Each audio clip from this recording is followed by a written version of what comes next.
Good morning, baby. We're going to chapter 2 of Medical Medium, Cleanse to Heal. So we're going to keep on rolling with this because our people need this knowledge. We need to cleanse our system so we can heal as a people, heal mentally and physically. So chapter 2 of Medical Medium, Cleanse to Heal. So we're going to get it going, and let me share my screen with you. Yes, sir. Okay, let's start. Chapter 2. What's causing burnout? It's human nature to push our bodies past the limits they offer us. We like to push ourselves to the max. We don't know when to back down, when to stop, when to take breaks, when to put on the brakes. If we can, we will try to get away with anything, from multiple jobs to multitasking to overthinking in all different realms, whether because we're forced to take on a certain amount of work to survive, or because we're blessed with the luxury of pushing our creativity as far as we can. We often need to teach ourselves to back off, learn balance, and manage our output. If we're not careful, we can burn out. Every single person has a different scale of limitations and a different burnout level.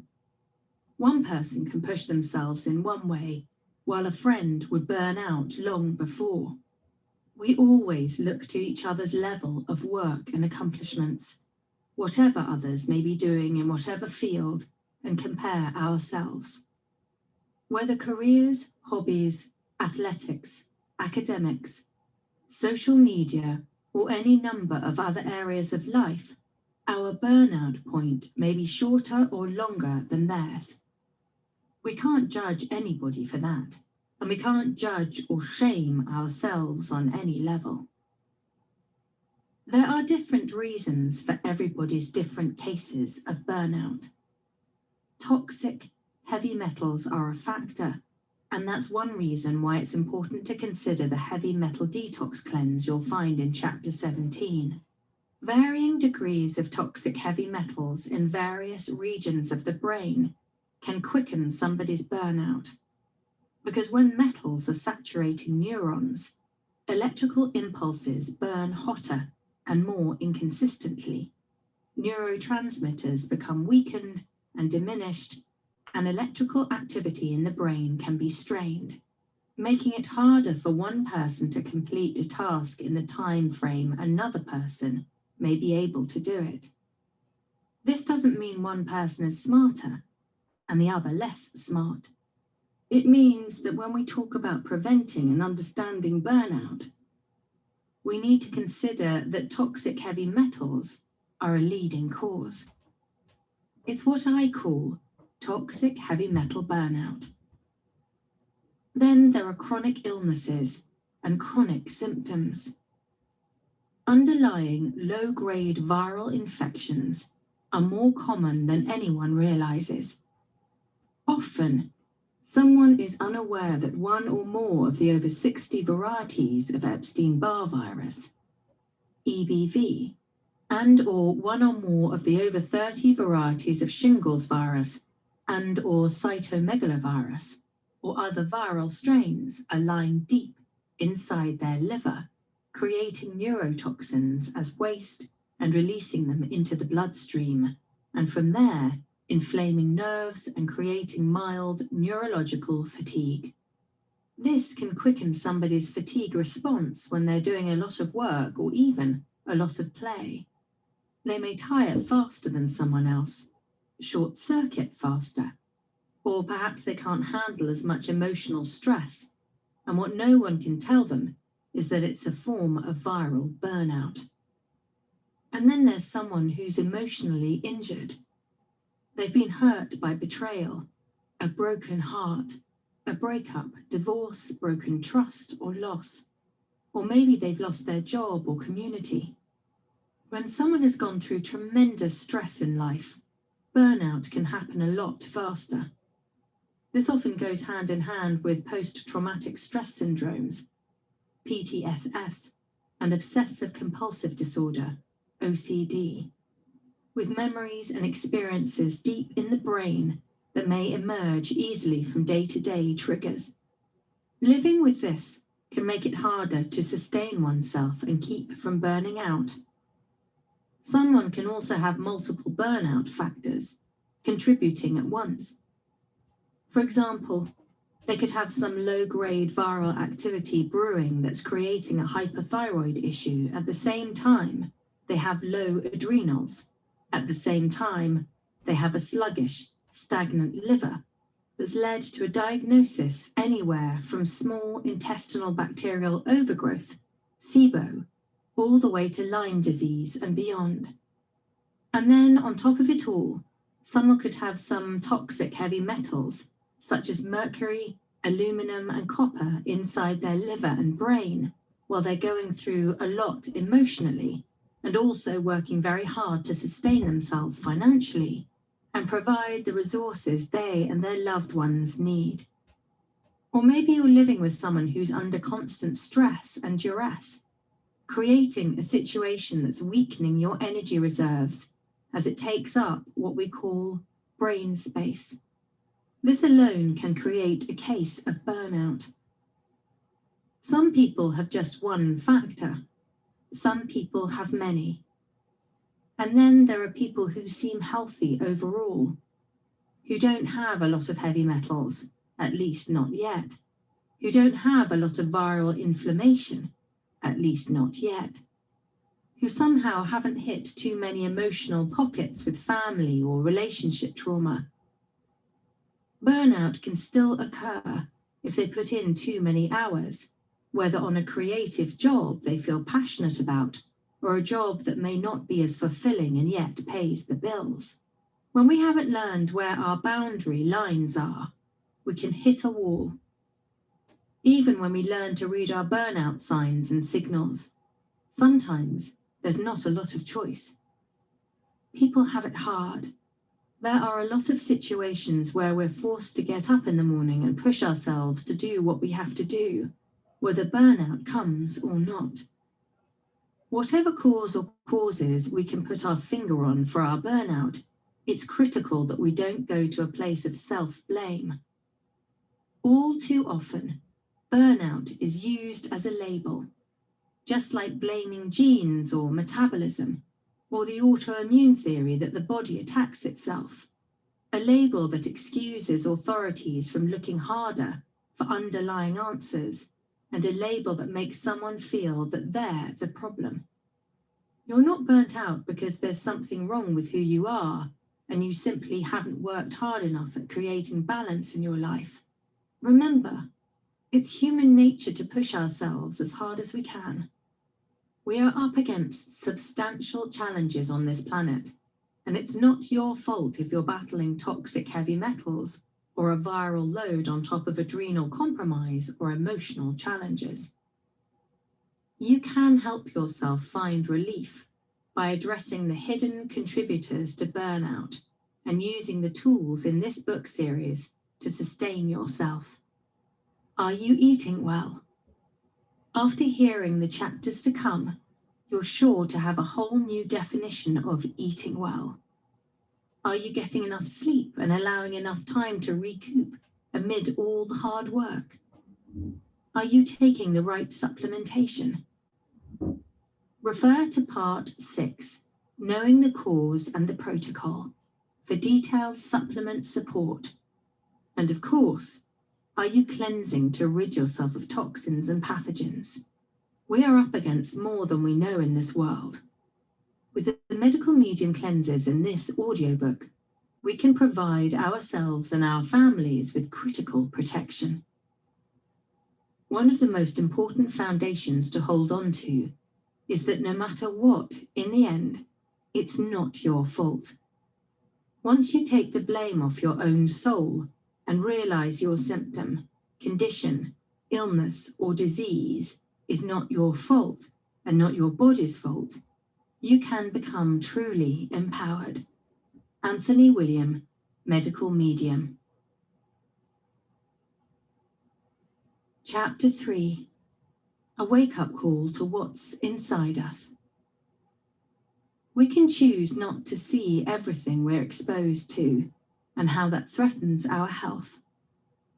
We can know it exists and ignore it, pretending it doesn't exist or living in denial. We can even not know it exists because we haven't learned. These would all probably be good approaches if we didn't have the option to fix it, a viable way of cleansing and detoxing and ridding the troublemakers that we inherit and continually encounter and that are stored inside us. Maybe it would be positive not to know or to pretend they're not there. Maybe it would help ease us emotionally as we started getting sick down the road if we didn't have a way to get ourselves better. The path of not knowing is not your path. You do know now because you're holding this book. You know there's a way to clean up and heal from the troublemakers that create the epidemic of chronic suffering. So you know not to be afraid in the face of information about our exposures. You can see with clear eyes that it is best to know, to become an expert, so you can share this information with others in your life and protect them at the same time you protect yourself. Don't we all want to have choices? Or do you want everything decided for you, even decisions that could be to your detriment? Wouldn't you prefer to be able to stand up for yourself, to know what is truly going wrong, and to be able to defend yourself? Everybody should be able to defend themselves, their family, and other loved ones from harm. And yet, that's not always how the world works. We're not always allowed to defend ourselves from certain angles. Many of us get cheated out of being able to protect ourselves by rules and systems created by industries and hierarchy, by whatever institutional environments we operate within in this governing world. Against sickness and disease, we often feel most powerless. Many of the poisonous chemicals and toxins we inherit or are exposed to and re-exposed to throughout our lives are propelled and governed by industries and money rather than our best interest. We're being sickened by sources and substances we never got a chance to have a say in because we're supposed to be kept in the dark. At the same time, darkness is what's affecting us. It's what's infecting us too. Spiritually speaking, darkness wants us to be in the dark. A lesser quality of life, a shortened lifespan, or a lesser quality of life during a shortened lifespan. Why should we accept this as the new normal? That's what's happening in today's society. It's the new normal to have reproductive system conditions, autoimmune diseases, emotional and mental challenges, and other health problems. At the same time, it's the new normal to disrespect people for their challenges, illnesses, and diseases. We're still in an age where we treat the chronically ill like lepers, and we were never supposed to treat people with leprosy like lepers in the first place. We're still in an age of old normal, hiding away people who suffer, sweeping them under the carpet. This is a repeated strategy of the industries because it controls you while allowing for profit and gain, and not profit that goes in your pocket. The difference now is that because of social media, the chronically ill can have a voice, give themselves some visibility and connect with each other. They still deserve more respect than they receive throughout their struggles. They even deserve more respect when they find healing through avenues such as the books in this series. Constantly, people, young, old, and in between, are ridiculed for the mere fact that they are healing. They're doubted, too, by skeptics questioning whether they're sick to begin with. It's tough enough to put in the work to overcome your chronic symptoms. To get flack for it at the same time makes the climb to healing even harder. This is another tactic that condones hate speech against the chronically ill, attempting to break their spirits to keep them down. It's often employed by those who haven't struggled enough with symptoms or illnesses yet to understand. It's easy for people who haven't been there to purposely demean individuals who are fighting for their freedom, health, and right to heal. If you never acknowledged how down and out someone was, it's easy to brush aside their wins along the way.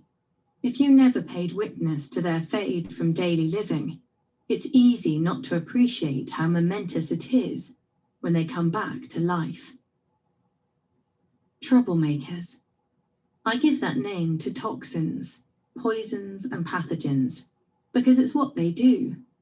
Make trouble in our bodies, our brains, our lives.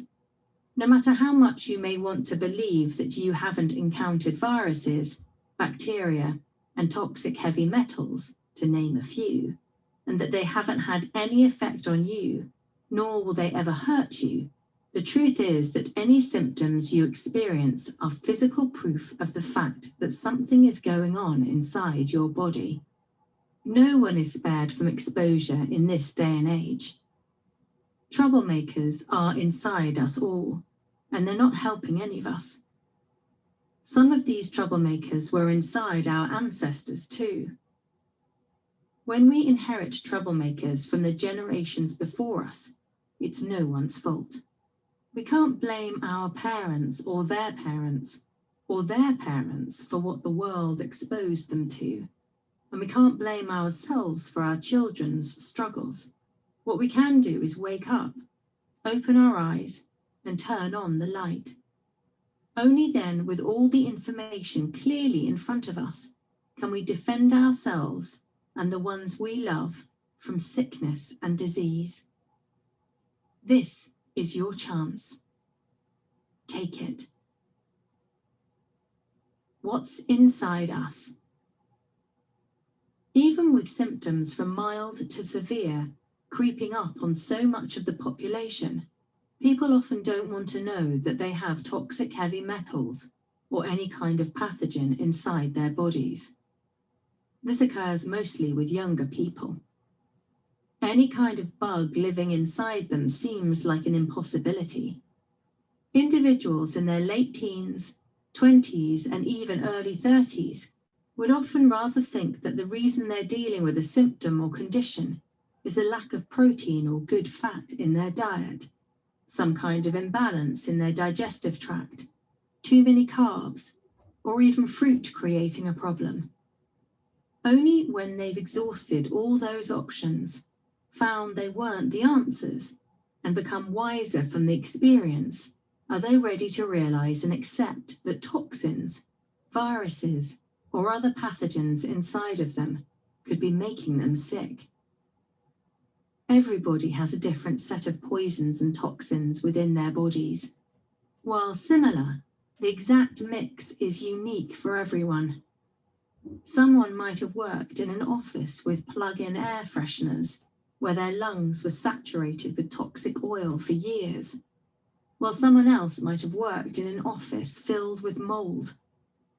Someone might have worked in landscaping and dealt with constant gasoline exposure from equipment.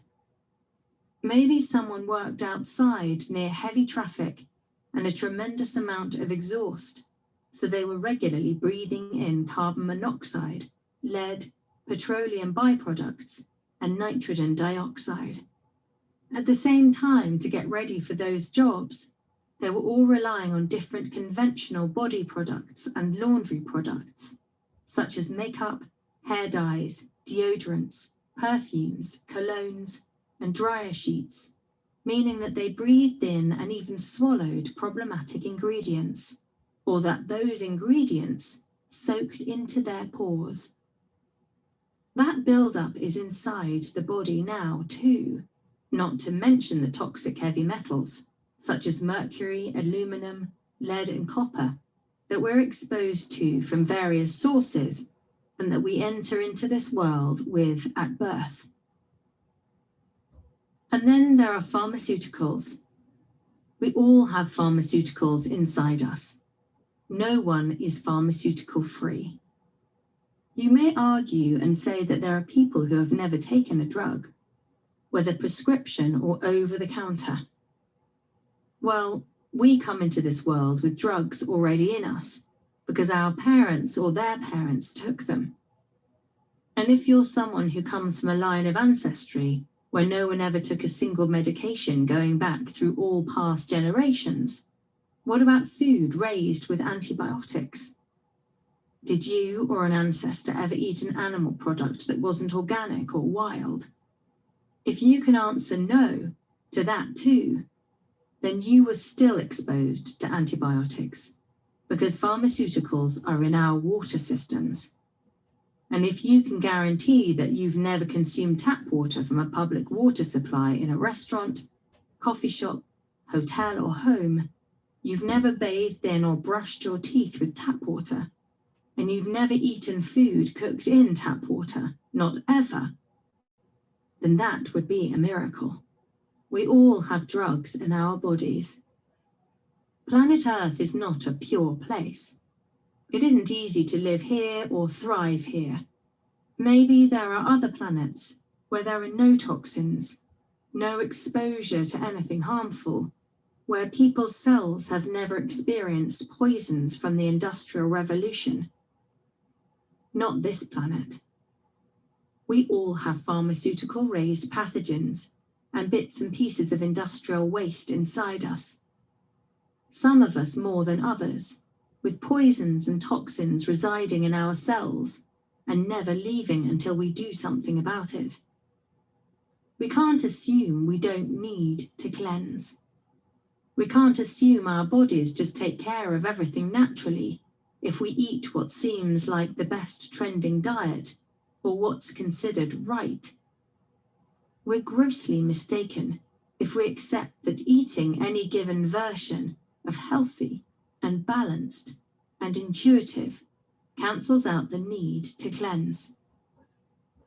As we've covered, there are people in the health profession who believe otherwise, and believe otherwise with conviction. They're anti-cleanse and anti-detox, and they believe that with moderation and exercise, your body cleanses and detoxes naturally. We already examined the myth of moderation. So you're aware by now that however well-meaning, these professionals are misguided and misdirected. Their education doesn't teach them the true causes of chronic illness, because medical science and research don't have the answers about what's causing hundreds of symptoms and conditions. So how would health professionals know? They're in the dark about what we're exposed to every day. How very unnatural those troublemakers often are, and what they do to us. Our bodies need to be assisted with cleansing and detoxing because we're up against too much for it all to come out on its own. Instead of letting it out naturally on a daily basis, we gather more. We're constantly up against the poisons, toxins and pathogens buried in our cells and tissue, such as mercury deep in the brain, leading to depression, anxiety, or even Alzheimer's, and viruses deep in the liver, leading to Lyme disease, lupus, and other autoimmune conditions, as well as new troublemakers we collect in the present. If we cook on a gas stove, those carcinogenic gas fumes are entering through our airways and being stored deep in our bodies as we fry up our eggs. The solution isn't to stop living our lives. The solution is to assist our bodies with the right cleansing and detoxing techniques so that our inevitable exposures don't hold us back. It's to make medicinals such as celery juice and the heavy metal detox smoothie a more regular part of our routines between cleanses. It's to become more aware of the toxic exposures we do encounter and to limit them when we can, which is exactly what the next section of this chapter is geared to help you do. Otherwise, the troublemakers build up more and more, making us more and more likely to develop viral and bacterial-caused symptoms, because those exposures have not only fed the bugs, they've weakened our immune system against the pathogens. That's not what any of us wants, is it? Hidden exposures. It's one thing to talk about toxic troublemakers. It's another to understand how they work inside our bodies and how bad they really are. Our natural human instinct is to believe only what we can see and ignore what we don't see, resorting to denial as we look toward the noise and stay focused on distractions. Toxic substances and pathogens can mean nothing to someone if they don't see them in front of their eyes. Rarely do we witness a direct exposure and its effects. For example, someone being sprayed by pesticides and instantly falling ill. By far the more common example is when small accumulations of pesticides that no one ever saw build up inside someone's liver, brain, and even breast tissue and reproductive tissue over time, setting the stage for symptoms to occur many years later. None of this is our fault. Industries keep us in the dark and even keep themselves in the dark. If they knew this was happening, that people were getting sick from exposures, they would likely stay in denial that it was even occurring. Our choice then is to see it for ourselves. It's the only way to protect ourselves and our families. In the coming sections, we'll look at some of the most common, surprising, invisible or near invisible troublemaker exposures and what they do to us if we aren't aware. Mercury. So many of us hear Mercury as an empty word, believing it has nothing to do with our lives on any level. Truth is, there are endless ways to get mercury exposure, and it has a very real effect on our lives. Even if you weren't exposed to mercury recently, it doesn't mean you weren't exposed at one point in your life. Almost without a doubt, you were exposed at conception. We all were. Our ancestors were inundated with mercury toxicity, and they've passed that mercury along from generation to generation through contaminated sperm and eggs. Mercury has been in our world for thousands of years and not naturally. Sure, it's a natural element. We've mined it from the earth, though, and brought this toxic substance up into our lives throughout the ages. It's still in industrial use today. Perhaps you've heard that it's used in certain types of light bulbs. At one time in your life, you might have broken one of these bulbs and inhaled the microscopic vapor particles of mercury. You might have had a pharmaceutical of some kind that could have contained traces of mercury. Our water supply has mercury in it, both the ocean and freshwater sources. Restaurant food prepared with tap water that's not filtered in some cities can contain mercury. You may be from a generation that still has mercury fillings. Maybe you or your family members have worked in factories over the years that exposed you to mercury. The car industry, for example, uses mercury in many different auto parts.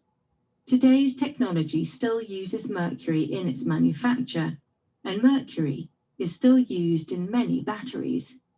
We often think of mercury as inside these products, not realizing that the manufacturing process can actually leave residue on the outsides of batteries, certain light bulbs and the like, residue that can contain minute levels of mercury. If you think it's impossible that you've gotten exposure from any of the above mercury sources, well, we're all still exposed because it falls out of the sky. It's not because the universe drops mercury pellets on us. It's not the god Mercury shedding tears from above. Mercury doesn't exist only in the shiny silver globule form. we may picture sliding out of a broken thermometer of the past. It can also exist in minute particle form. The mercury we breathe in comes from vaporized solutions being emitted by airplanes and jets that eventually reach us through the air. Mercury is not tolerant or kind when it resides inside of us. It weakens our immune system, causes emotional struggles and mental struggles, and feeds viruses aggressively, allowing them to prosper, become more toxic, and create more viral toxins in the body. This can lead to a myriad of neurological problems and diagnoses, including neurological Lyme disease, MS, fibromyalgia, ME, CFS, bipolar disorder, schizophrenia, attention deficit hyperactivity disorder, ADHD, and autism, to name only a few. When mercury feeds a pathogen such as Epstein-Barr virus, it leads to the virus releasing a heavy metal-based neurotoxin, that is, a poison even stronger than the poison it consumed. Mercury-based neurotoxins are highly toxic to nerves throughout the body. They can create symptoms such as fatigue, tingles, numbness, tics, spasms, anxiety, depression, emotional disturbances, migraines, headaches, ringing in the ears, weakness in the limbs, and difficulty sleeping. You don't need a lot of mercury saturation to experience a health problem. It could be the most minute exposure from the most obscure area of your life that wreaks havoc later. That's why we can't afford to think of mercury as distant. Only with vigilance can we avoid and shield our families from the new exposures whenever possible, while actively working to remove what's already in us.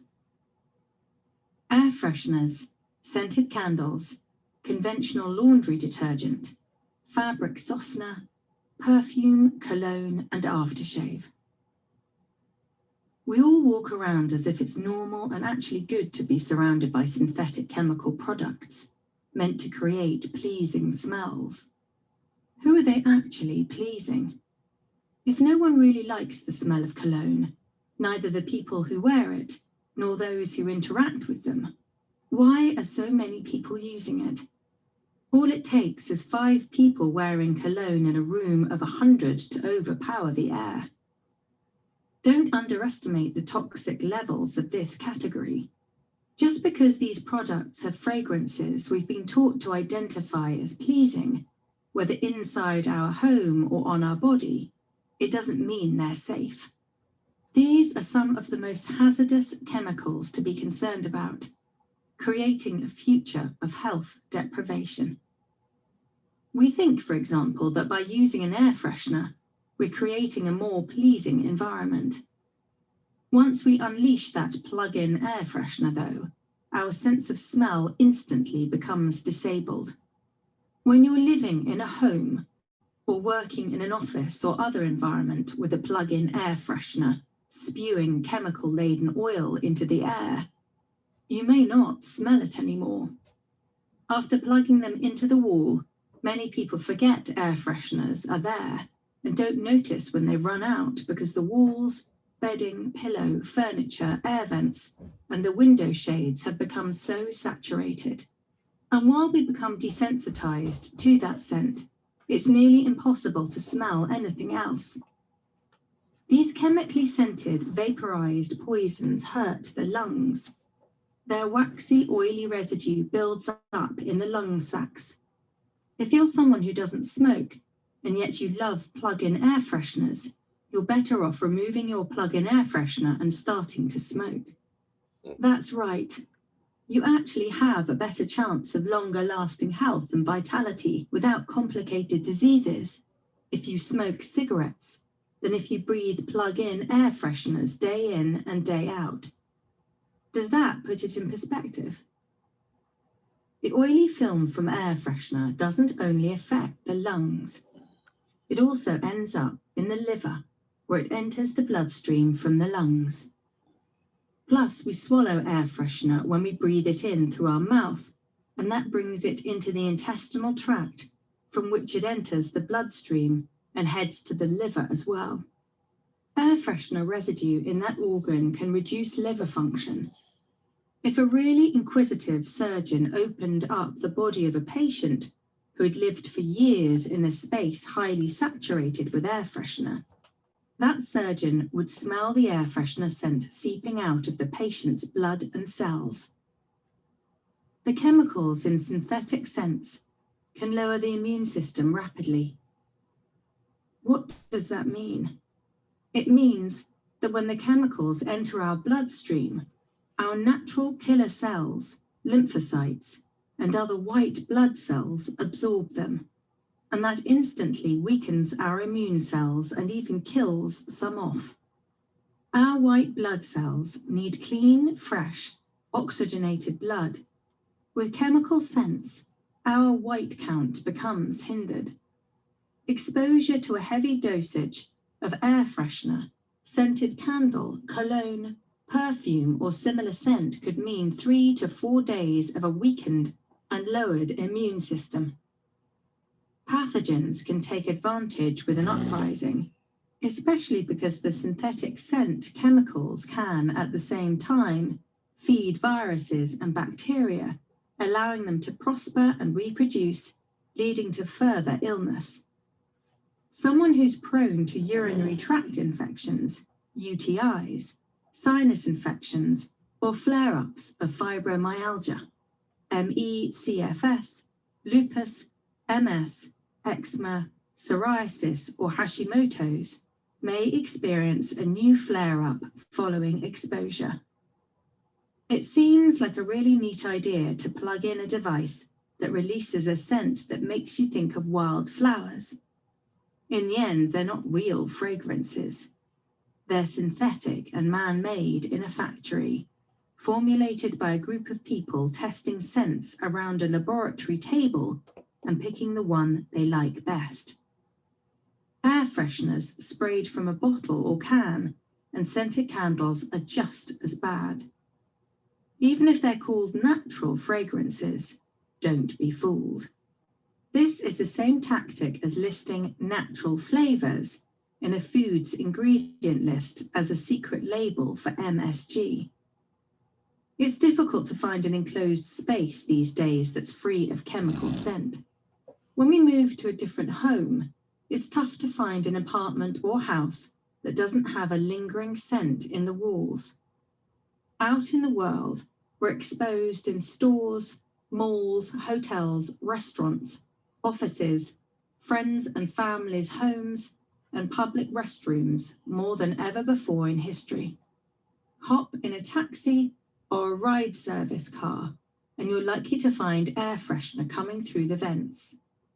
We inhale it just from being near people who have the scent on their clothes from air fresheners at home, on top of whatever scented laundry detergent, dryer sheets, deodorant, shampoo, hair product, lotion, aftershave, cologne, or perfume they use.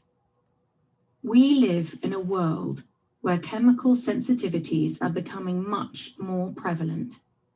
That means that these chemical exposures are not only a nightmare for the individuals already suffering with sensitivities, they're creating new cases of chemical sensitivities for people who didn't previously have them.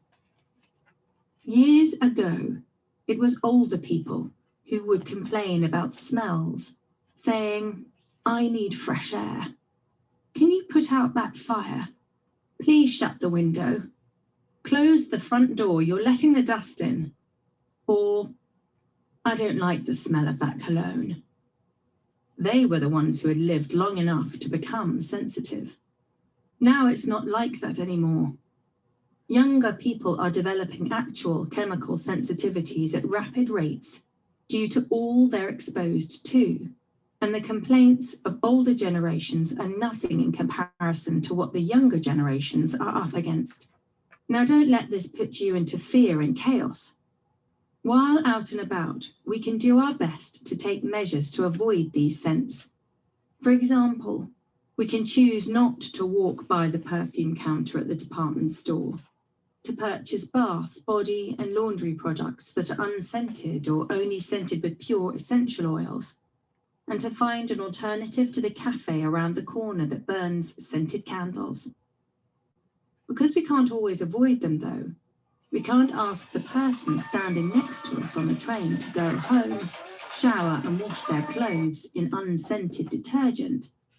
We at least need to make our own homes, cars, and wherever else we spend extended periods of time into oases from these scents.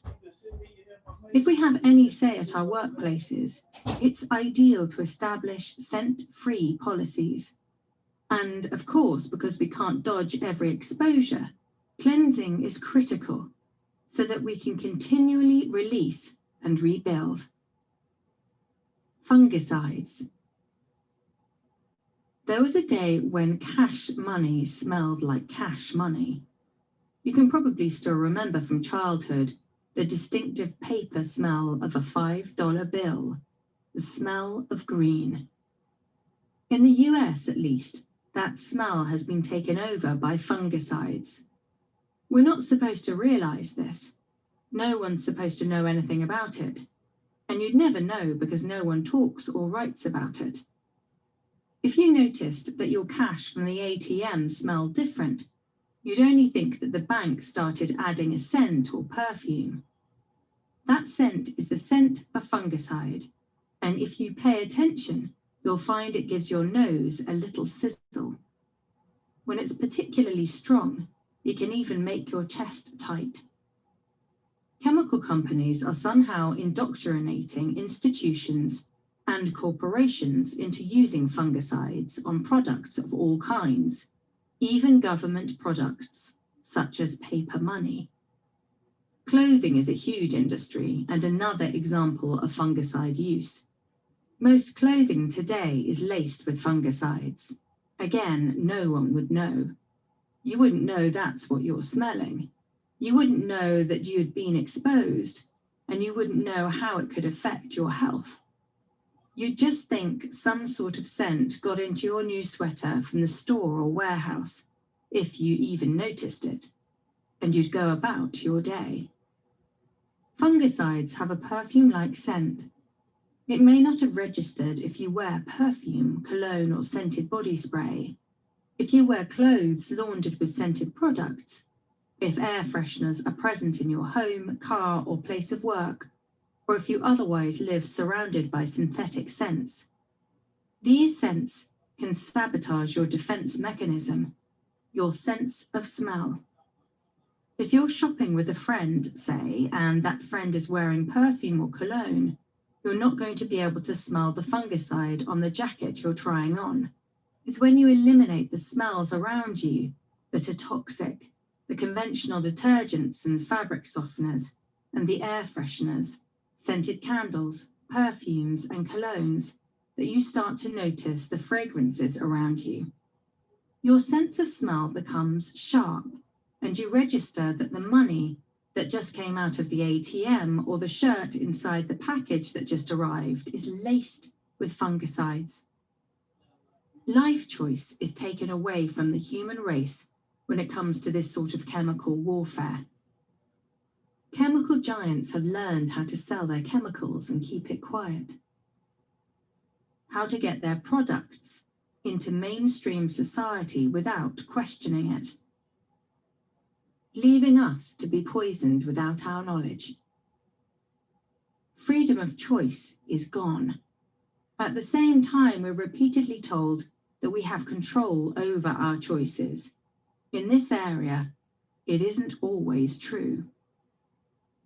Are fungicides one of the worst exposures we're up against?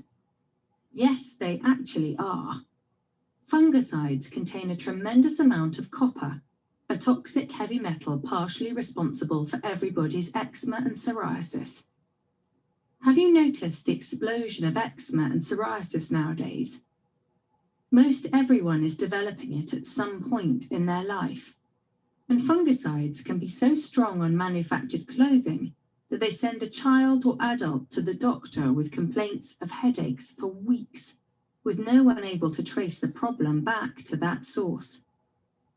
Fungicides make life more difficult when life is already tough enough. They get inside our brains and bodies, mostly inside our livers, and denature cells, which weakens them. They break down the body's immune system defenses and serve as food for pathogens, such as the over 60 varieties of Epstein-Barr and other viruses, even bringing us closer to a possible cancer diagnosis in the future, because certain aggressive strains of certain viruses are partially responsible for cancer. Chemical companies have slid fungicides into so many different industries and products without telling the wider world. They make decisions and we don't get a say. Instead, we can try to avoid fungicides with all our might, and it's very helpful to do so. The only way to do that is to become aware.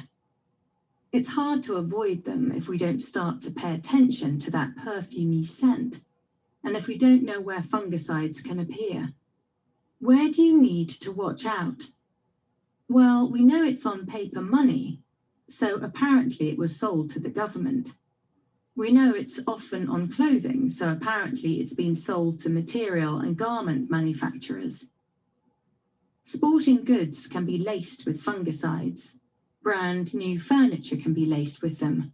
Cardboard boxes can now be coated with them. Paper goods can smell of them. They can be applied to car interiors. They can be on the outsides of water bottles. And now dry cleaning can even be fungicide-based. We end up eating them in our food too, since fungicides are used on some crops. Plug-in air fresheners are also filled with fungicides.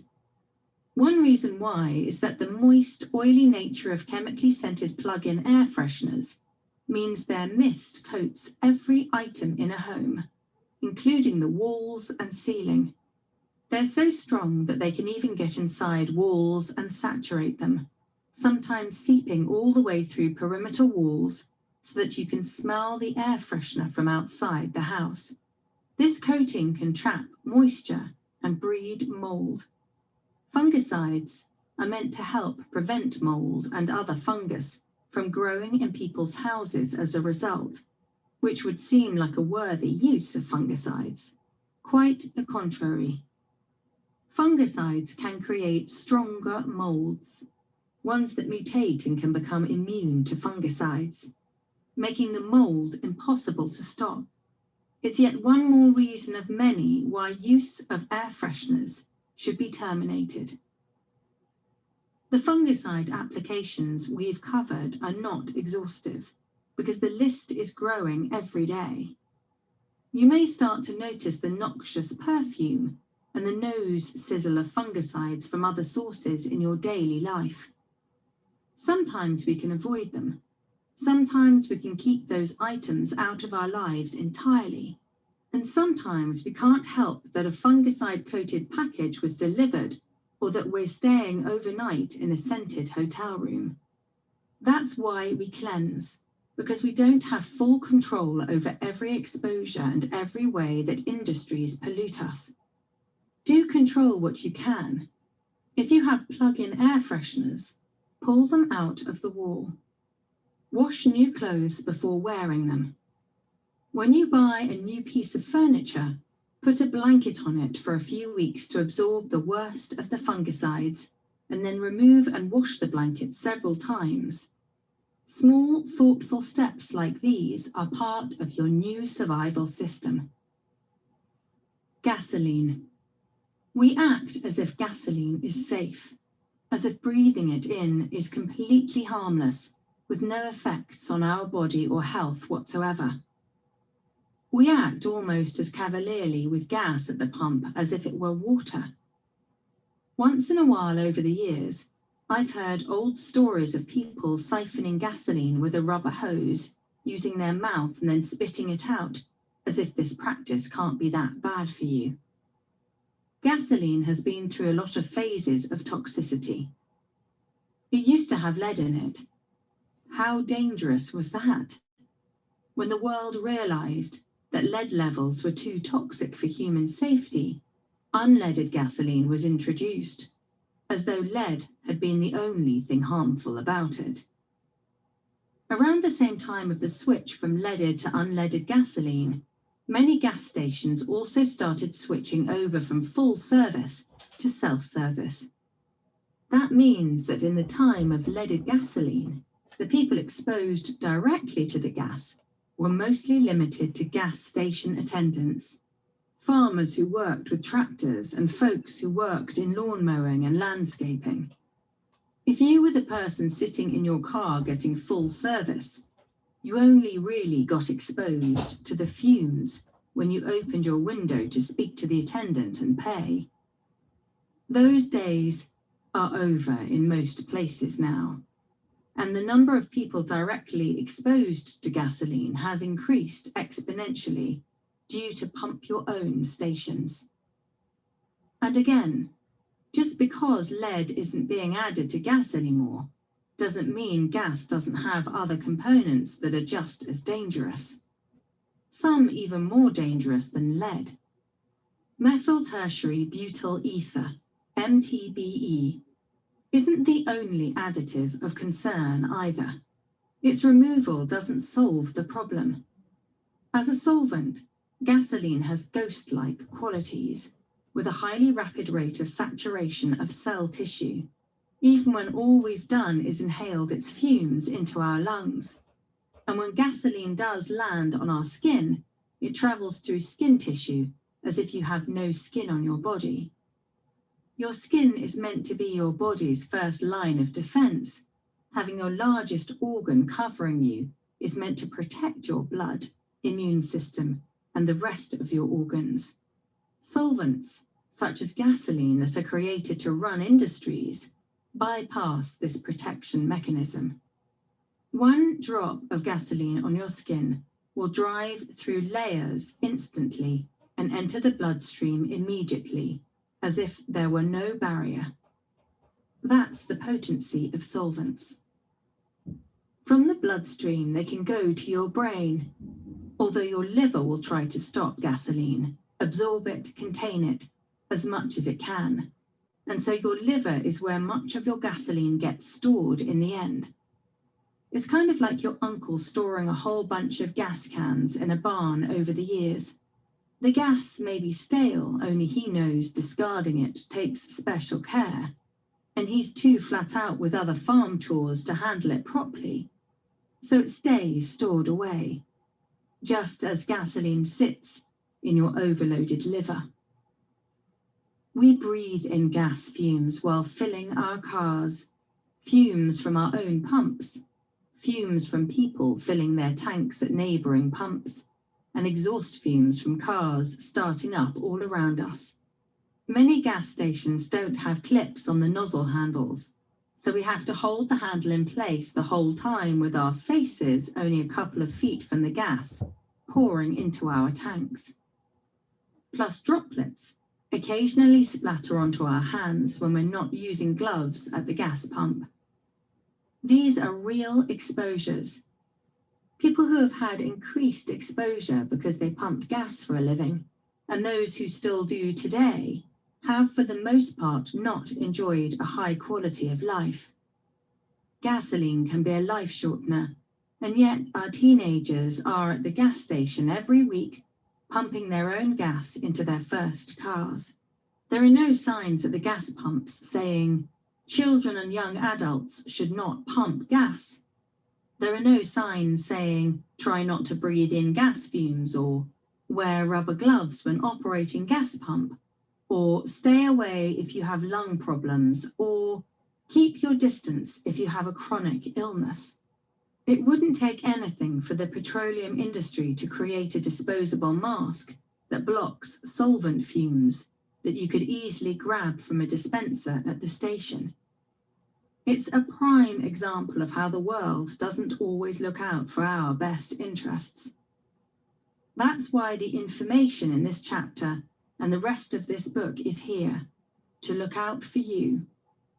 As worrisome as it may sound that gasoline breaks down the immune system and weakens nerve cells, making us more susceptible to viruses and bacteria and spreading their growth so that we're more vulnerable to neurological illness. It's worse not to know. It's worse to never get a shot at protecting yourself and your family. Instead of living in fear, you can call around and seek out full-service gas stations or, if you can't find any, gas stations that have a clip on the nozzle, so you can at least keep a little distance. You can purchase a box of disposable nitrile gloves to keep in the car for pumping gas. If you're chronically ill and you have a relative who doesn't have the same susceptibility and doesn't mind pumping gas, you can enlist their help. If you must pump your own gas and hold the nozzle in place, you can be cautious about the wind direction and stand upwind so the fumes aren't blowing directly toward you. And to address the exposures from our past and the new ones we can't avoid, we can take the powerful step of cleansing. Pesticides, insecticides, herbicides, chemical fertilizers, and lawn treatments. Nowadays, we focus more on organic food than ever before. It's the #1 focus for many who are health-minded. Not everybody eats organic, though, and even the committed have a hard time eating all organic. So we do still end up eating foods that were treated with pesticides. And yet, ironically enough, food is the least of our worries when it comes to pesticide exposure. Pesticide drift is virtually everywhere. People are continually getting insecticide and other pesticide lawn treatments at their houses, condominiums, and apartment buildings across the country and around the world to treat certain worms, aphids, mosquitoes, and other bugs. Even worse, herbicide treatments are popular for parks and lawns too. This is really damaging. Insecticides, other pesticides, and herbicides denature and damage our cells in critical places such as our brain. No one has been spared from inhaling herbicides because they drift and travel far and wide. Herbicides are used in little backpacks by landscapers in every neighborhood across this country to spray for weeds in lawns and garden beds. One person's herbicide application on a lawn travels miles and miles, thinned out enough that we can't smell it, yet it's present enough that it ends up in somebody's lungs. Herbicides are also used in agricultural destinations around the globe. Farmlands spray heavy applications of pesticides too, which drift for hundreds of miles. I'm sorry to say that even if you've been spared herbicide and pesticide exposure for years by living in a little oasis, it doesn't mean you're not going to travel in the future, perhaps enrolling in school in a different location and move to a place where you encounter your first exposure. It doesn't take a lot of pesticide, insecticide, herbicide, or chemical fertilizer to be detrimental. All you need is a little, and you likely won't even know it happened. Meanwhile, it can be an instant cell killer. That's why you'll see red danger and caution warnings and skull and crossbones images on many of these labels, to signal that if you ingest them or they come into contact with your skin, you'll be in grave danger. In truth, the majority of us are exposed on at least a weekly basis from breathing them in from the air around us, if not from sitting in the grass at the local park or walking barefoot across a treated lawn. Indoor pesticide treatments for pests, such as bedbugs, fleas, and ants, are another source of exposure. Need any more convincing that this is serious? Herbicides, insecticides, and other pesticides can speed up the advance of every single degenerative disease. Chemical fertilizers that are used to green up and speed up the growth of grass, shrubs and hedges are in the same classification, affecting the body in similar ways. They can all end up stored in our deep tissue areas. Herbicides and many insecticides can get stored deep within our bones too, causing bone marrow and white blood cell conditions. If you still think you haven't been exposed, think again. Mosquito treatments, and sometimes other pest treatments, occur in every state in this country throughout the spring, summer and fall, and mosquito treatments are some of the most dangerous insecticides. That's why spraying happens at night time. Authorities are worried about an epidemic of neurological issues if the mosquito spray is used when people are out and about during the day. They know that too many health problems could develop in the population too rapidly if they spray during the day, that within minutes and hours, people could start exhibiting tics and spasms, severe aches and pains, dizziness, ischemic attacks, strokes, weakness in the limbs, motor skill issues, confusion, severe brain fog, and migraines. So they spray at night. Maybe you've even come home late from a party when the spray was floating in the air. Nighttime spraying isn't great for the jogger who likes to run at night or in the pre-dawn morning either. And that exposure is tough to track because the spraying is so discreet. The local emergency room could get a few more cases overnight of tiredness of the chest. They'll send patients home with anti-anxiety pills, and no one will be aware of the fact that inhaling mosquito spray was what landed those patients in the hospital. By morning, the insecticide has settled into the grass and plants of our yards and parks, which means we can still get exposure, though on a smaller scale. These chemical formulations stay deeply embedded in our organs and continue to wreak havoc for years to come. It's not as though one exposure from last year stopped causing trouble. And yet, instead of blaming these very real toxic exposures, we blame our bodies, or even our thoughts, for creating our illnesses. These products have an extremely long shelf life inside our body. They're gifts that keep on giving, and the only way to change that is to rid them from our organs through cleansing. Radiation. Here's an unknown source of radiation. Luggage that's been through airport security.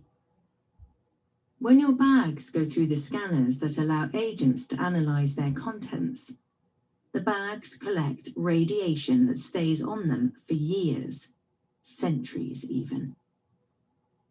The next time your knapsack or tote or briefcase goes through the scanner, it collects more radiation, and that accrues and accrues and accrues with every trip. Airport security is using more radiation than ever before right now. Every year it increases. As a result, we should be discarding our carry-on bags every 3 trips. The checked bag scanning process tends to emit less radiation, so you can discard checked bags less often, more like every 6 trips. And those are one-way trips, by the way. Round trips count as 2 trips. Now, I know this isn't welcome information. I know it sounds drastic and jarring, especially with the popularity of expensive luggage and in this age of reuse. Can I afford to buy a new bag every few trips? Isn't it wasteful? You may be asking yourself, and rightly so. The bigger question is, can you afford not to? Especially if you have babies or children who spend any time near your luggage that's been on multiple flights. Can you afford to expose them? More on protecting little ones in a moment. No one wants to age quickly, to get grey hairs faster, or wrinkled skin, or degenerative bone diseases. No one wants to shrink and lose their height. No one wants their fingernails and toenails to lose their vitality and colour. No one wants their teeth to discolour and decay, or their eyes to glaze over with cataracts, or degenerative retina disease to develop. We simply don't want to age. We're always talking about anti-aging and never talking about the radiation exposure that contributes to it. Radiation speeds up the aging process rapidly. It causes much faster deterioration of cell tissue. Vitality gets sucked out of every cell exposed to radiation. While the body's cells are always renewing, radiation doesn't just disappear.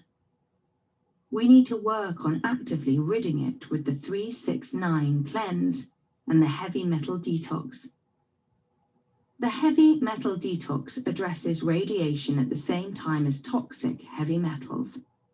Otherwise, radiation within us has a shelf life that outlasts our body. When we're in our grave, hundreds and hundreds of years after we've died, we're still radiating. Radiation also lowers the immune system. It's critical to keep our immune system strong so we can fight the pathogens and battle the toxins that we come up against every day. When we fly, we already get a tremendous amount of radiation exposure. There's still nuclear fallout floating in the sky for one, from tragedies such as Fukushima, Hiroshima, and Chernobyl. And there's more of it up high. For another, everybody on the planet has just been through scanners and placed their scanned luggage in the overhead bins, concentrating all that radiation directly over our heads, which gives us extra radiation exposure. With all of this, on top of the radiation exposure we get from sources other than flying, such as X-rays, CT scans, MRIs, devices such as cell phones, and even food and water, if we can take a step to protect our health, well-being, and vitality, is worth taking. We also need to think about where we're storing our luggage between trips, especially if we have little ones. When there are children in the house or we're chronically ill, we need to be most mindful about not keeping well-travelled bags nearby. What if you're using your child's bedroom closet to store the family carry-ons that have been on 5, 6, or 7 trips? What if you sleep 4 feet away from the backpack you've taken on 10 flights and it's radiating there, right next to you, every night? These are questions to consider. If you have kids, do whatever you can to change luggage regularly. Be particularly careful about letting babies near bags that have been on a flight with you. If you don't have children in the home and you can't afford new bags, stow them as far from where you spend time in the home as possible. What about the items that were in the luggage when it went through airport security? It's really the largest item that collects the most radiation, and that item is the piece of baggage itself. Computers, phones, and clothing are smaller, and we store them separately and spread out when we're not flying. That is, we don't usually keep an exact set of shirts, pants, and sweaters from a trip shut together in one drawer, where all the radiation it picked up will be concentrated. These smaller items tend to be replaced more often than luggage too. We cycle through them, so this doesn't need to be a big source of worry. Same with snacks you might have packed in your carry-on to eat while traveling. When we eat food that's been through the scanner, yes, we'll get a small dose of radiation. Food sold at the airport has been scanned too, though you may need to eat while traveling, and you especially need to drink liquids. So go ahead and pack your snacks, drink your water, and plan to take care of yourself with cleansing steps, such as the heavy metal detox smoothie afterward. This is what I mean about living our lives. Some exposures we can't avoid. Some, like luggage, we can limit. Either way, it helps to be aware. Then we can make smart choices, such as choosing a more economical bag next time you purchase luggage, so you won't mind letting it go before long, and sparing your kids from sleeping next to radiating carry-ons. If you're concerned about the waste aspect of discarding your travel bags over time, think about the waste aspect of becoming ill and hospitalized, and the costs that occur on all levels of life when that happens. Now it's possible that someday radiation at airport security will get more attention. If it does, be prepared to hear experts say that the radiation levels that luggage picks up, if detectable, are safe for the body. That won't mean the radiation really is safe. It's like telling us mercury fillings are safe. Sometimes tools and knowledge are behind the times. Hold on to what you've discovered about the truth here. Plastics. Plastic is getting more and more attention lately, particularly when it comes to the environment. As we become more and more aware of how much of it is around us, the reality that plastic exposure isn't good for us either is also starting to sink in. There are plastics in pharmaceuticals and PVC pipes. So many items, such as meats, are wrapped in plastic. The list goes on. Because plastics are everywhere, and because there's already a lot of fear and chaos surrounding plastic bottles, bags, packaging, and straws, my goal is not to make you more afraid. Rather, it's to get you thinking about trying to remove years of accumulated plastics from your body. What does it mean that plastic isn't good for us? Well, plastic is a petroleum-based byproduct. It's a concoction of various chemicals, toxic to the human body, added together to create polymers. Formulations come in different ratios to create different degrees of hardening, with some plastics stronger for industrial use and others flexible, like a plastic bag. Problematic as plastic is, it's a useful resource for many applications. We can't run away from it and hide from it and rid it from our lives entirely. Sometimes we rely on plastic in the kitchen to make our healing recipes. High-quality blenders, juicers, and food processors are worth using and don't pose the risks that cheap, disposable plastics do. While we can limit plastic straws and stop using plastic bags, the next thing you know, you'll be using water that was pumped through your house in PVC pipes, which, while a safer route than metal pipes, will still lead to plastic exposure. What about the plastic hair clip you touch, the computer keyboard, or the shoe made from faux vegan leather? Plastic is everywhere. Even if you think that you've made choices to keep plastic out of every area of your life, be aware that in every state in this country, you're still breathing it in through the air due to burning plastics from agriculture. Certain times of year, in hot weather, are difficult for sensitive people due to accumulated toxins in the air. Burning plastic is one of those toxins. So we inhale plastic. We eat it, we drink it, we're all exposed. We can't run, we can't hide. Plastic items have a runoff we can't see. When saliva touches it or water touches it or any kind of oil, including the natural oil from the skin on your hand, touches plastic, it takes a little plastic along with it. This is on a minute scale, barely detectable. It's still enough that it adds up. When this plastic runoff enters the body, it doesn't leave. because our diets and lifestyles today don't allow it to leave. With the other poisons and contaminants we're exposed to daily that are also entering our body, plus the way we eat, we're not able to detoxify properly. It's not like plastic is the only thing we have to worry about.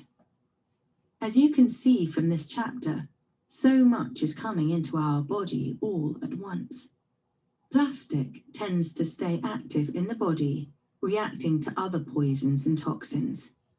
If you have troublemakers, such as insecticides, other pesticides, fungicides, or solvent-based conventional cleaners inside your body, they're interacting with the nano-sized plastic film that's coming off the plastic you're touching, eating, and drinking that's entering your body. When the other chemicals in your body interact with that plastic petrochemical film, its composition changes, making it even more toxic than it would be otherwise. Plastic ends up in organs all through the body. No organ is safe from it or devoid of plastic exposure. In the summertime, we sit on plastic lawn furniture heated by the sun. We sit on plastic beach chairs while we put on suntan lotion, and when that sunscreen on our arms or legs or back gets sandwiched between our skin and the plastic chair, a reaction occurs that makes the plastic leach more. That's only one prime example.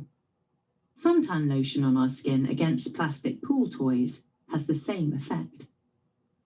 And do you ever go camping with a tent made from nylon, polyester, and other forms of plastic? What about plastic clothing and plastic shoes, which are getting quite popular? Stand next to a home with vinyl siding as the wind is blowing. Sit inside a home with open vinyl windows as a breeze comes in. Vinyl flooring is big now too. What about your driver's license and credit cards? Do you ever handle those? That's why we can't run and we can't hide from plastic. Again, my goal is not to make you afraid. I know plenty of you are wary of plastics as it is. Others, though, will be skeptical that it could possibly affect them. And so I need to make it clear that we're all exposed from multiple angles.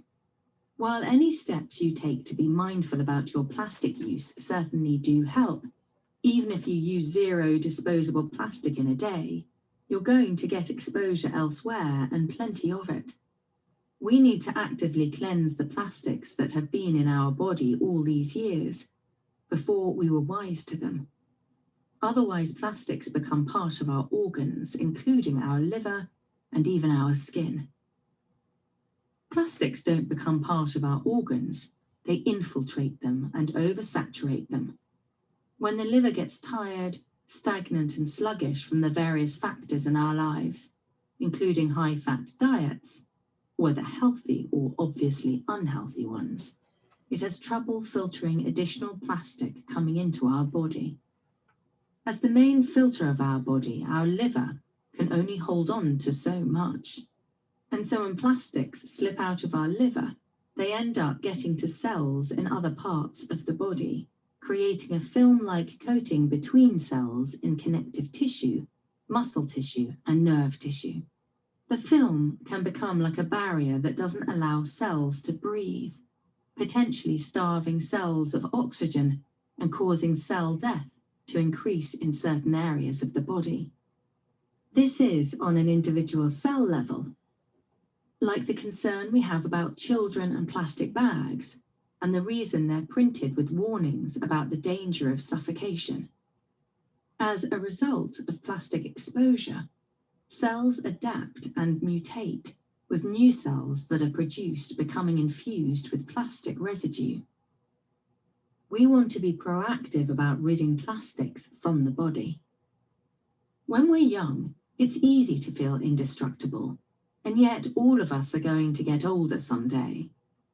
As plastic film and residue build up inside us, we may not feel it in the present.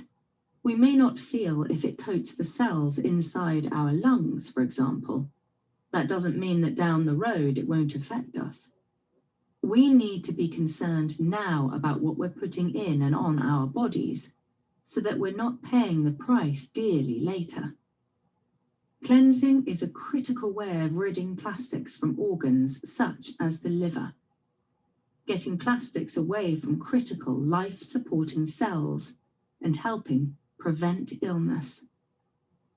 The Troublemakers List. The examples I just shared are, I'm sorry to say, only some of the exposures we encounter day to day. What follows is a list of some of the most common troublemakers in our world that can pose problems with our health if we don't actively cleanse them. If you want to know more about how we encounter these and how they affect us, as well as how long it can take for the body to let go of each, you'll find further information in Liver Rescue. As you scan these lists, remember, the goal here is not to overwhelm and fear. The goal is knowledge and power. Becoming enlightened to what can harm us in our only choice of protection. Viruses and viral waste matter. Cytomegalovirus, CMV. Multiple varieties of herpes simplex virus, HSV 1 and 2. Multiple varieties of human herpes virus, HHV 6, HHV 7, HHV 8. Multiple varieties of the undiscovered HHV 9, HHV 10, HHV 11, HHV 12, HHV 13, HHV 14, HHV 15, HHV 16. Over 30 varieties, all but one undiscovered, of shingles. Over 60 varieties, most of them undiscovered, of Epstein-Barr virus, EBV. Viral waste matter, byproduct neurotoxins, dermatoxins, and viral corpses from these herpes family viruses. Toxic heavy metals, aluminum, arsenic, barium, cadmium, copper, lead, mercury, nickel, toxic calcium. Pharmaceuticals. Some medications for certain circumstances can be life-saving. There are times when they are truly necessary. The opposite occurs with many medications as well, with life-threatening situations that can arise. What we need to be is aware that excessive use can burden the liver, aware that different prescriptions provided by different doctors who aren't all on the same page, or different self-prescribed over-the-counter medications, can create a cocktail your liver and other organs don't like, and aware that even without taking a single medication in your life, you can end up with them in your system due to our food and water supply. With cleansing, old pharmaceuticals can start to come out of the liver immediately. If your doctor feels you need to be on medication in the present, by all means follow their instruction. At least you can focus on clearing out old pharmaceuticals you ingested in the past that have stuck around in your system.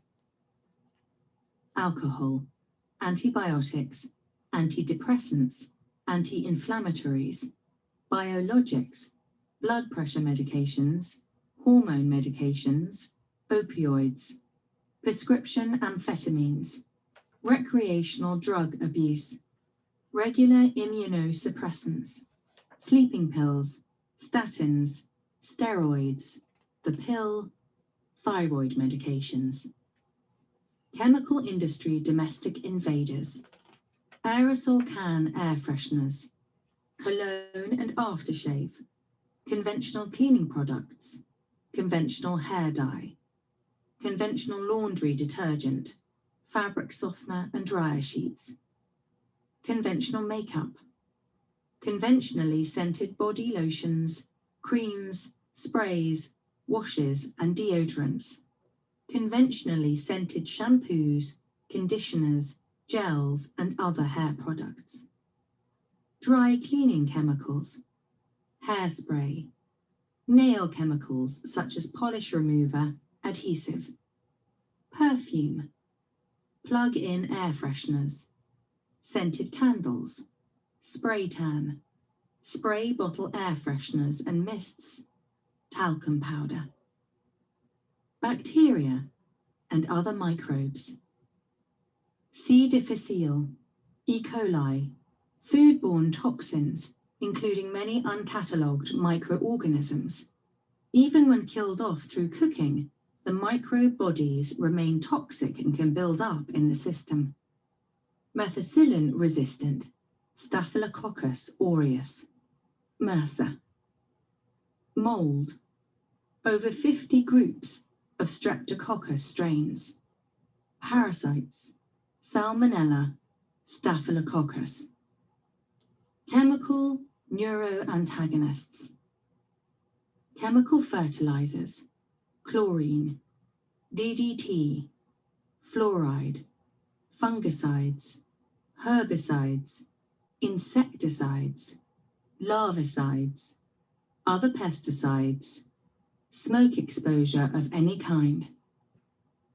Petrochemicals, carpet chemicals, chemical solvents, solutions and agents, diesel fuel, dioxins, engine oil and grease, exhaust fumes, gas grills, stoves and ovens, gasoline, kerosene, lacquer, lighter fluid, paint, paint thinner, plastics. Troublemaker foods. For a full list of foods that can interfere with our health, including explanations of how they affect us, refer to Chapter 7, Troublemaker Foods. Toxic adrenaline from emotional traumas. Emotions are never the cause of illness. They can merely be triggers that can put great stress upon the adrenals, in turn leading the glands to release corrosive adrenaline that lowers our immune system. When this occurs on a regular basis, it can set the stage for health struggles if we have underlying susceptibilities from the other troublemakers in this chapter. Because of this immune system factor, repeated or prolonged instances of excess adrenaline can particularly affect you if you're dealing with a viral condition. Again, though, these emotional experiences are not the reason you become sick. While sometimes we're forced into difficult situations or forced to make decisions that don't help us due to a lack of support or resources, and we often can't guard against these traumas, they don't ultimately need to disempower us. We can turn it around by taking care of our health and empower ourselves by cleansing.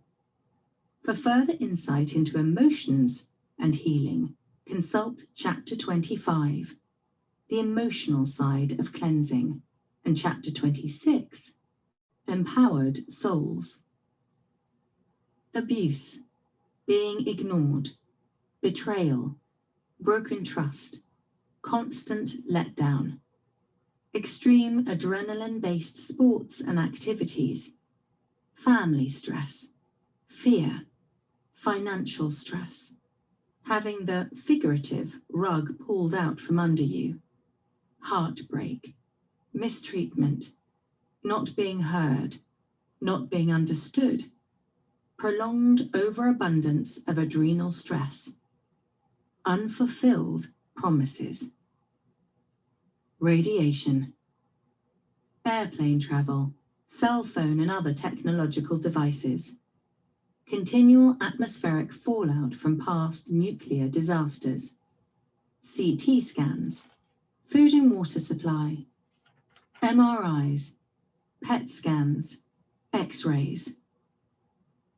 Troublemaker food chemicals, aspartame and other artificial sweeteners, citric acid, formaldehyde, monosodium glutamate, MSG, natural and artificial flavors, nutritional yeast, preservatives, alcohol.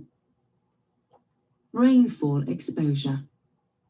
Participation contaminated with chemtrails, not just contrails. Time to get your life back.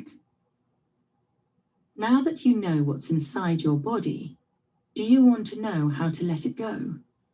The rest of this audiobook is here for you. In Chapter 8, your guide to choosing a cleanse, you'll discover many options available to you for wherever you may be with your health. We're each in a different place in life, and we deserve individual approaches. Our body cannot rid these toxins we've accumulated without our active help. Even with all this new knowledge, if you don't want to cleanse, or if your circumstances don't allow any change in your diet, you still hold new power. The power to minimize any new troublemakers entering your body. While there's so much we can't control, such as outdoor air quality, there are basics within our reach. Find the items in this chapter that you feel you can control. For example, use nitrile gloves at the gas pump. Avoid sharing drinks or bites of food with friends. Pull your air fresheners out of the wall. Throw away scented candles. Stop wearing perfume or cologne. Switch to natural detergents and take it from there. Maybe your job right now requires an exposure you'd rather avoid. You don't need to panic. That adrenaline rush wouldn't serve you anyway. Instead, limit what other troublemakers you can and start to think about whether you can ask for a change in working conditions or find another career path for yourself in the future. Take one step at a time. When you're ready, the cleanse options in this audiobook are here for you, and Chapter 8 will guide you in how to choose the right one. Taking a few days or mornings to switch up your food routine is worth it. Cleansing gives us back years of our life, years we don't even know we've already lost and don't realize we can gain back. Okay, y'all, that was chapter 2 and 3 of Medical Apartheid. We finished it up. We get ready for chapter 4 in our next setting. So I want to share something with you, family. Everything it seems like that we come in contact with here in America is detrimental to our health. It's meant to dumb us down mentally, deteriorate our brain. It has a profounding effect on our spirituality and our way of life. For us to gain our godness back and our rightful place on this earth, we have to be mentally sane and stable to do God's work, to work one with the universe in unison as one well-oiled machine. We are all components to this ecosystem, just like our organs are all one component to our innate ecosystem. And for us to steady infuse our bodies with toxins and all of these different chemicals, it's having a profound effect on our innate ecosystem. It's breaking us down, deteriorating our tissues, our cartilage, our muscle fibers, and it's becoming a toxic environment. That's why we're getting diabetes, having different ailments like lupus, sickle cell. We're getting cancers, and all of this is from this prolonged exposure to these things that are in this book that we use on a daily. So it comes a time when we have to give Satan back his genetically modified world and take back our natural world, our God world that our ancestors meant for us to protect and provide and keep natural and pure. It's been tainted. So now we have to purify it and cleanse ourselves of this evil, of these toxins. And then we can move forward in peace and in harmony as one. Because when you're not mentally stable, you can't be in harmony with God or one. So this is just chapter 2 and 3. We're going to keep moving with this cleanse to heal medical medium. And then we're going to go back straight into medical medium. Then we're going to go into the liver. I'm trying to give y'all everything we need to survive. And you got to look for our other shows on Holistic Herb Paradise's channel about renovation, Rod and Tay's renovation. We're doing a flip, and we have one for you. We're going to upload here in the future. We're going to make some of these recipes for you all, you know what I mean, on the channel as well. So these are things that we implement in our own life that we're not asking you to do, you know, because we want you to do them. We asking you to do them because you should be healthy mentally and physically. So us in the process of getting our health and our mental straight, we're inviting you along on the ride with us so we can take control of our lives together, and we're stronger together than we are apart. So I'm saying that to say, peace, family. I hope y'all enjoyed the first 3 chapters of this book, and we're gonna keep moving. We're gonna keep moving. There are other books on the channel that you should also pay attention to. And medical apartheid is one of them that all Black people should just take time when they get time and go over it, because it's something we need. We need to start understanding how they use different things and words against us. You know, we need to get etymology books. You know what I mean? Etymology books to get the meaning of these words so we can stop casting spells over ourselves with our speech. We need to understand what each word means and their use of it. Like you go in a courtroom, everything has to be defined and interpreted in a certain manner for them to charge you, well, supposedly. So we want it the same thing in our health. We want everything to be defined and interpreted in a clear and understandable manner. So the only way we can do that is if we dig into their grammar search, so we can be able to define these things that they're speaking to us, and then get a good interpretation of what they intend or what they mean by them, because they leave a lot of statements open-ended. That means it's a way to wiggle out. With truth and lies, it's only a truth or a lie, ain't no in between. So we're gonna stay on the side of truth so they can't wiggle out with these lies. So we're gonna stay truthful at all times. We're not gonna leave any open-endedness in our future. So let's take our lives back. Peace, family, love, y'all. Let me get down here. We're gonna stop sharing. We're gonna give y'all a little happiness today, man. We're gonna leave with a little happiness out here.